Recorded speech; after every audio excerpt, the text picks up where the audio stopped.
మహిళల కోసం central bank of India ఇప్పుడు మీకు అందిస్తోంది గృహ రుణం. అతి తక్కువ వడ్డీ రేట్లకే ప్రత్యేక సెంటు గృహలక్ష్మి. పూర్తి వివరాలకు వెంటనే సంప్రదించండి 18003030.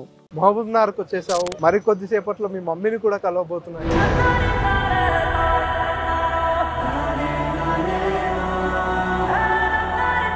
బాబా బ్లాగ్స్ అనే యూట్యూబ్ ఛానల్లో రష్యాలో ఉద్యోగాలు,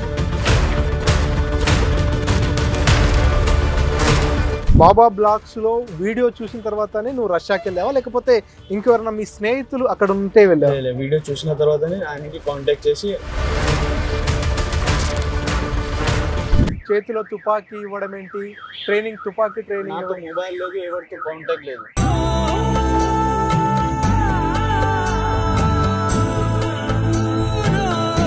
కేవలం ఒక వీడియో నమ్మి అంత దూరం ఎట్లా ట్రావెల్ చేయగలరు?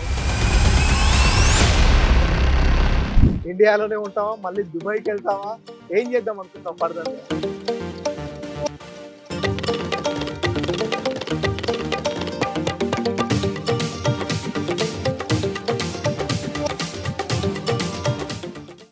యూట్యూబ్ ఛానల్లోని ఓ వీడియోని నమ్ముకొని దేశాలు దాటి వెళ్ళిన యువకుడు తన ప్రాణాలపైకే తెచ్చుకున్నటువంటి పరిస్థితి. బాబా బ్లాగ్స్ అనే యూట్యూబ్ ఛానల్లో రష్యాలో ఉద్యోగాలు, హెల్పర్గా, సెక్యూరిటీగా పనిచేసినట్టయితే అత్యధిక మొత్తంలో సంపాదించవచ్చు అనేటటువంటి ఓ యూట్యూబ్ చూసినటువంటి నారాయణపేట జిల్లా యువకుడు సుఫియాన్ ఆ యూట్యూబ్ వీడియోని నమ్మి రష్యా వెళ్ళడం జరిగింది. తీరా అక్కడికి వెళ్ళిన తర్వాత రష్యా ఉక్రెయిన్ యుద్ధంలో చిక్కుకోవడం జరిగింది. అక్కడ యుద్ధంలో తన చేతిలో గన్ను పెట్టి ఫైట్ చేయాలంటూ కూడా అక్కడికి తీసుకెళ్ళిన వారు అతన్ని వాడుకున్నటువంటి పరిస్థితి. సో మొత్తానికి ఎట్టకేలకు ఎన్నో అవస్థల నడమ, ఒకవైపు తుపాకుల తూటాలు, మరోవైపు బాంబుల మోతాల నడమ ప్రత్యక్ష నరకాన్ని చూసి ఎప్పుడు ఏం జరుగుతుందో అంటూ బిక్కుమంటూ కాలం వెళ్ళదీసి చిట్ట చివరకు సొంత గడ్డకు చేరుకున్నాడు సుఫియాన్. ప్రస్తుతం మనతో పాటు సుఫియాన్ ఉన్నాడు. అసలు సుఫియాన్ అక్కడికి ఎలా వెళ్ళాడు, ఎవరి మాటలు నమ్మి అక్కడికి వెళ్ళాల్సి వచ్చింది, అక్కడ పరిస్థితులు ఏ రకంగా ఉండేవి, ఎట్లా ముందుకొచ్చాడు, ఎట్లా మళ్ళీ ఇండియాకు తిరిగి వచ్చాడు అనే విషయాలన్నింటినీ కూడా సుఫియాన్తో మాట్లాడి తెలుసుకుందాం. సుఫియాన్ నమస్తే. నమస్తే. ఎట్లా ఉంది? ఎట్లా ఉంది ఆరోగ్యం, ఎట్లా ఉంది, ఎట్లా వచ్చారు? మంచిగా ఉంది. ఇప్పుడైతే కొంచెం మంచిగా అనిపిస్తుంది. మైండ్లో అదే గుర్తుకొస్తుంది, అవే టెన్షన్స్. ఇంకా అంటే నువ్వు ఎట్లా వెళ్ళావు, రష్యా వెళ్ళావు, ఆ యుద్ధంలో ఇరుక్కుపోయావుగా, ఎట్లా వెళ్ళాల్సి వచ్చింది? బాబా బ్లాగ్ యూట్యూబ్ ఛానల్ నుంచి చూసి వెళ్ళిపోయాను. ఆయన అన్నాడు సెక్యూరిటీ జాబ్ ఉంది, సెక్యూరిటీ హెల్పర్ జాబ్, ఆర్మీ ఏం లేదని చెప్పారు, ఆర్మీలో ఏం ఫైరింగ్ వీరింగ్ అట్లా ఏం ఉండదని చెప్పారు. అక్కడ పోయిన తర్వాత రష్యాకి అట్లా ఏం లేదు, మొత్తం ఆర్మీలో కాంటాక్ట్స్ అని చెప్పేసి లోపల జాయినింగ్ చేసేసాడు. ప్రజెంట్ మీ ఏజ్ ఎంత? 24. అంటే మీరు నారాయణపేట నుంచి రష్యాకు వెళ్ళడానికి ముందు దుబాయ్లో కొంతకాలం ఉన్నట్టుగా తెలిసింది. 2 years. దుబాయ్కి ఎప్పుడు వెళ్ళారు? 2 years చేసిన లాక్డౌన్ తర్వాత వెళ్ళిపోయాను. 2 years జాబ్ చేసి ఇక్కడ ఎమ్మెల్యే ఎలక్షన్ ఉండే, అప్పుడు రిటర్న్ వచ్చా. అమ్మ కాల్ చేసింది, ఎలక్షన్ కూడా ఉంది, వచ్చి వెళ్ళిపోవని చెప్పాను. వచ్చి ఓటింగ్ చేసిన తర్వాత మళ్ళీ చెన్నై వెళ్ళి, చెన్నై నుండి దుబాయ్, దుబాయ్ నుంచి రష్యా వెళ్ళిపోయాను. అంటే బాబా బ్లాగ్స్ లో వీడియో చూసిన తర్వాతనే నువ్వు రష్యాకి వెళ్ళావా, లేకపోతే ఇంకెవరన్నా మీ స్నేహితులు అక్కడ ఉంటే వెళ్ళావా? వీడియో చూసిన తర్వాతనే ఆయనకి కాంటాక్ట్ చేసి వీసాని అప్లై చేసి వెళ్ళిపోయాను. అంటే నువ్వు వీడియో చూసి కేవలం ఒక వీడియో నమ్మి అంత దూరం ఎట్లా ట్రావెల్ చేయగలరు? ఎందుకంటే అది మోసం ఉండొచ్చు, నిజం ఉండొచ్చు అనే ఆ అనుమానం నీకు ఎక్కడ రాలేదా? ఆయన ఏజెంట్ తో మాట్లాడితే నమ్మేసిన, मतलब जो बोला हम लोग यकीन किए, जो हमारा एजेंट है उस पर यकीन करके हम लोग गए. हम लोग पूछे भी ऐसा कुछ भी प्रॉब्लम तो नहीं होगा, ऐसा कुछ भी नहीं है, आपको सिक्योरिटी हेल्पर जॉब मिलेगा, 3 महीना ट्रेनिंग रहेगा, 3 महीने ट्रेनिंग के बाद फिर आपको 1 लाख रुपए सैलरी वैसा बता रहा था. నెలకు ₹1,00,000. అంటే నీకేమన్నా ఎవిడెన్స్ లాగా చూపించాడా, వేరే వాళ్ళు అక్కడ పని చేస్తూ ఇంత ఎర్న్ చేస్తున్నారు అనేటట్టు నీకు నమ్మించేందుకు ఏమైనా ఎవిడెన్స్ వీడియోస్ ఏమైనా చూపించాడా? లేదు, వీడియోస్ ఏం చూడలేదు, కేవలం తను చెప్పిన మాటలు నువ్వు నమ్మేసి. సో అక్కడికి వెళ్ళిన తర్వాత ఎట్లా ప్రాసెస్ స్టార్ట్ అయింది? చెన్నై నుంచి దుబాయ్ వెళ్ళాం, దుబాయ్ నుంచి మోస్కో వెళ్ళాం, రష్యా. బాబా గ్రూప్ ఉంది వీళ్ళది మొత్తం, ఏజెంట్ గ్రూప్ మొత్తం ఉంది. అక్కడ మోయిన్ కూడా ఉన్నాడు. ఆయన తర్వాత నేజిల్ ఎయిర్పోర్ట్ వచ్చి మనకి తీసుకెళ్ళాడు అపార్ట్మెంట్లో వెళ్ళి ఇక్కడ 2 days నుంచి మళ్ళీ ఆర్మీ వాళ్ళకి కాల్ చేసి మనకి సబ్మిట్ చేస్తాం. అంటే నువ్వు రష్యాకు వెళ్ళగానే నీతో సంతకాలు తీసుకున్నారా? రష్యాకి వెళ్ళిన తర్వాత మోస్కో ఉన్నాం. 2 days అపార్ట్మెంట్లో ఉన్న తర్వాత ఆయన కాంటాక్ట్ చేసి ఇక్కడ నుంచి ఒక వ్యాన్ వచ్చింది, వ్యాన్లో తీసుకెళ్ళి కాంటాక్ట్ చేసేసారు. అప్పుడు నీకు ఏం చెప్పారు? నువ్వు సెక్యూరిటీ గార్డ్ గా పనిచేయడానికి నేను తీసుకెళ్తున్నామని చెప్పారా? రష్యన్ లో మాట్లాడారు. బాబా మీరేం చేయకండి, మొత్తం సెట్టింగ్ ఉంది మనది, వాళ్ళు సిగ్నేచర్ చేయమంటే సిగ్నేచర్ చేసి వెళ్ళిపోయాను అని చెప్పారు. సో అక్కడికి వెళ్ళిన తర్వాత ట్రైనింగ్ ఎట్లా స్టార్ట్ అయింది? ट्रेनिंग सिग्नेचर చేసిన తర్వాత ఒక లొకేషన్ నుంచి మళ్ళీ ఒక लोकेशन की తీసుకెళ్ళాడు. एक लोकेशन से एक लोकेशन को लेके जाके ट्रेनिंग सेंटर में वहाँ पे ट्रेनिंग किए हम लोग, फायरिंग वगैरह ग्रेनेड्स वगैरह सब छोड़ दिए हम लोग.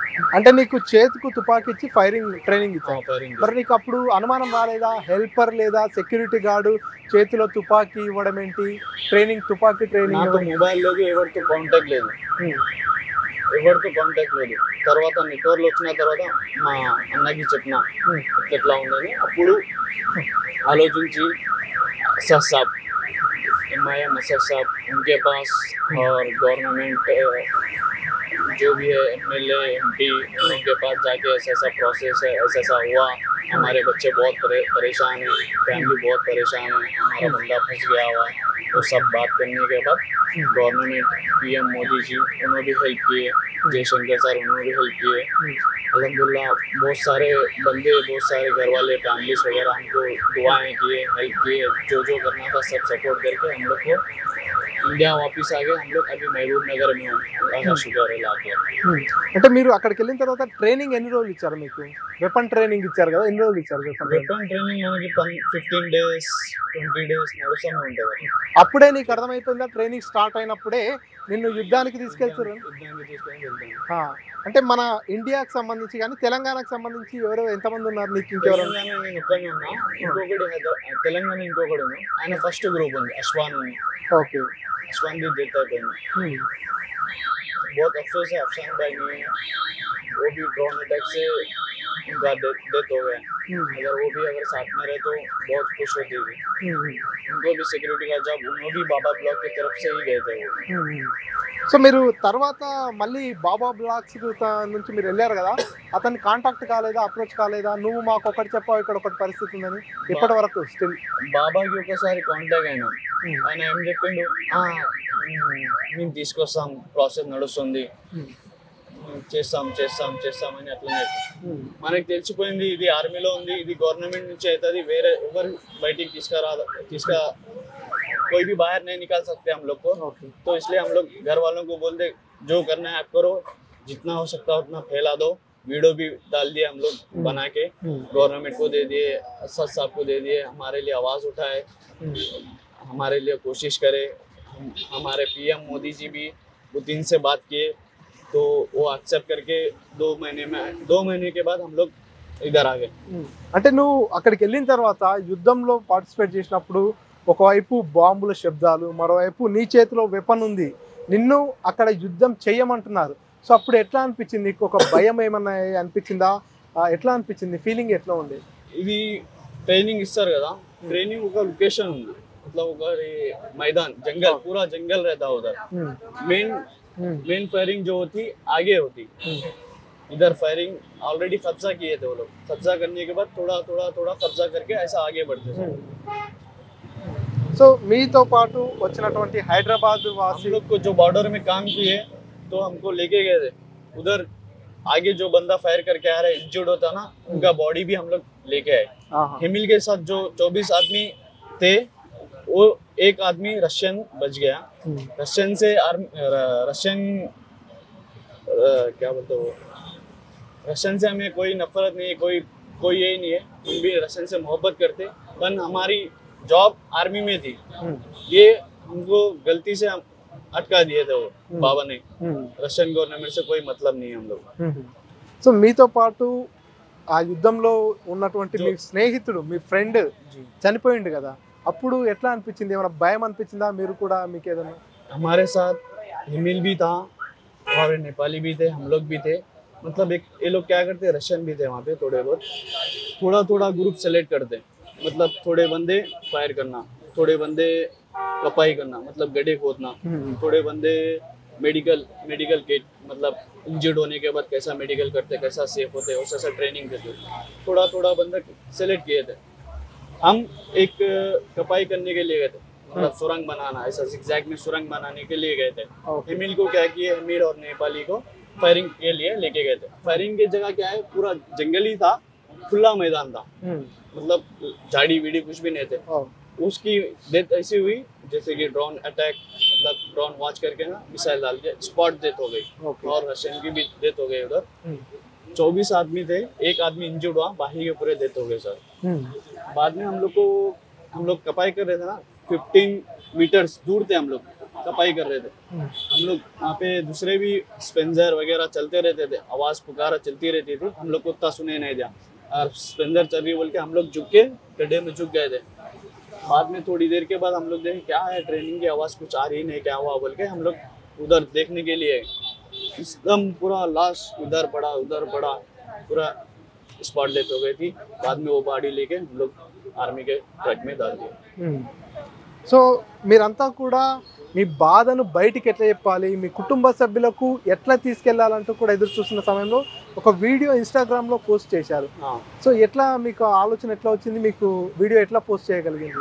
बाबा जो है ना, हम लोग को बोला और थोड़ा वेट करो, आपका प्रोसेस हो जाएगा, हम लोग निकालेंगे बाहर, हम लोग की सेटिंग है, हम लोग ऑलरेडी आर्मी का जो है हेडक्वार्टर्स में वहाँ बात कर रहे हैं। तो लोग खाली नाम के लिए बोल रहे थे, उनके पास कुछ निकालने के लिए ऑप्शन ही नहीं था। हम लोग सोचे ये तो निकालेंगे, गवर्नमेंट वाले निकालेंगे कैसा भी करके बोल के हम लोग वीडियो ने डाल दिया। घर वाले भी बोले, बाहर एमबीसी वाले, एमबीसी ने, ये असद साहब ने बोले, सब मिलके भाइयों बहनों सब मिलके वीडियो पोस्ट करके हम लोग को इधर निकाल दिया। సో మొత్తానికి ఇప్పుడు ఇండియాకి వచ్చేసావు, మహబూబ్నగర్కి వచ్చేసావు, మీ డాడీని కలిసేసావు, మరి కొద్దిసేపట్లో మీ మమ్మీని కూడా కలవబోతున్నావు. ఎట్లా అనిపిస్తుంది? अच्छा लग रहा है, अल्हम्दुलिल्लाह सही सलामत से मैं पहुंच गया। मेरे भाइयों भी है, मेरे दोस्तों भी है, इंशाल्लाह मेरी माँ से भी मुलाकात होगी। चलो अल्लाह ताला ने फिर से मेरे को नई जिंदगी जीने के लिए दिया, बहुत बहुत शुक्रिया। సో ఫైనల్గా ఏం చెప్తావు? దుబాయ్లో నువ్వు ఎంత సంపాదించటోనివి, అక్కడికి ఎంత ఎక్కువ వస్తుందంటే వెళ్ళావు? दुबई में खाना बिना निकाल के 40 तक निकाल देता था। कुछ करेंगे आगे बढ़ेंगे बोल के उसका वीडियो देख के हम लोग अप्लाई किए थे, वैसा कुछ नहीं था। సో నీలాంటి యువకులు చాలామంది కూడా సోషల్ మీడియాలో, యూట్యూబ్లలో వీడియోస్ నమ్మి ఇట్లా ముందుకెళ్తుంటారు. అటువంటి వాళ్ళకు నువ్వేం చెప్తావు? ఎట్లా ఉంటే మనం అలర్ట్గా ఉండాలి? जो भी अभी बाकी के है, बहुत सारे एजेंट्स है, आप थोड़े पैसों के लिए किसी की जान की ये मत सोचिए, किसी का माँ बाप को परेशान मत कीजिए। मेरा छोटा सा रिक्वेस्ट है, जो भी है सीधा सीधा बताइए ये जॉब है, इतना पैसा लगेगा बोल के। क्यों अभी जो भी जा रहे हैं वो भी अच्छे से तरह देख के अच्छा अप्लाई करके वीज़ा चेक करके जाने के लिए बोल दो। ఇప్పుడు తర్వాత నీ నిర్ణయం ఎట్లా ఉండబోతుంది? ఇండియాలోనే ఉంటావా, మళ్ళీ దుబాయ్కి వెళ్తావా, ఏం చేద్దాం అనుకుంటున్నావు ఫర్దర్గా? इंशाल्लाह अगर फिर कहीं भी किस्मत में रहा तो जाऊंगा, नहीं यहाँ पे बोले तो यहाँ पे ही करूँगा। अभी तो कुछ प्लान नहीं है, बस थोड़े दिन देखेंगे उसके बाद ट्राई करूँगा। ఓకే ఠీకే. సుఫియాన్ చూస్తున్నాం, సుఫియాన్ స్టోరీ ఇది. దుబాయ్లో దాదాపుగా 40,000 వరకు సంపాదించేవాడు రష్యాకి వెళ్ళినట్లయితే ₹1,00,000 సంపాదించవచ్చు అంటూ బాబా బ్లాగ్స్ వీడియో నమ్మి అక్కడికి వెళ్ళి పూర్తిగా చిక్కుల్లో చిక్కుకున్నాడు. ఎట్టకేలకు భారత ప్రభుత్వం అతన్ని తిరిగి భారత గడ్డపైకి తీసుకురావడం జరిగింది. ఎవరైనా సరే గుడ్డిగా వేరే వాళ్ళ మాటలు నమ్మి మోసపోకండి, పూర్తిగా ఎంక్వైరీ చేసి పూర్తిగా తెలుసుకున్న తర్వాతనే వెళ్ళండి. నేను మోసపోయినట్టు మిగతా ఎవరు కూడా మోసపోకండి అంటూ కూడా సుఫియాన్ భావోద్వేగానికి లోనవుతున్నటువంటి పరిస్థితి. కెమెరా పర్సన్ నర్సింగ్ రెడ్డితో మణికంఠ, RTV, మహబూబ్నగర్. మరిన్ని వీడియోస్ కోసం ఛానల్ ని సబ్స్క్రైబ్ చేయండి, లేటెస్ట్ అప్డేట్స్ కోసం వాట్సాప్ ఛానల్ ని ఫాలో చేయండి అండ్ లింక్ డిస్క్రిప్షన్ లో ఉంది.